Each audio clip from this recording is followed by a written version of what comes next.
మేము కూడా ఖచ్చితంగా కార్యాచరణ చేస్తాం. ఈ దాడులతోటో ఈ బెదిరింపులతోనో ఈ హత్యాయత్నాలతోటో బీసీ ఉద్యమం ఆగిపోతుందని మీరు భ్రమపడితే నేను చెప్తా ఉన్నా, మీరు రాసి పెట్టుకోరి. రాబోయే 3 సంవత్సరాల్లో మిమ్మల్ని రాజకీయంగా పాతాళానికి తొక్కే బాధ్యత మాది.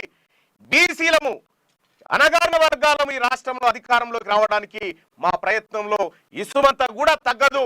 మరింత రెట్టించిన ఉత్సాహంతోనే ముందుకు పోతాం తప్ప ఈ దాడులకు తీర్మార్మలన్న భయపడు. ఇక నా పైన దాంతో కొట్టడం జరిగింది.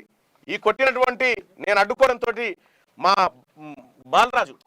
బాలకృష్ణ మా గన్మెను ఆయన వెప్పన్ లాక్కొని నా మీద కాల్పులు చేయడానికి ప్రయత్నం చేశారు.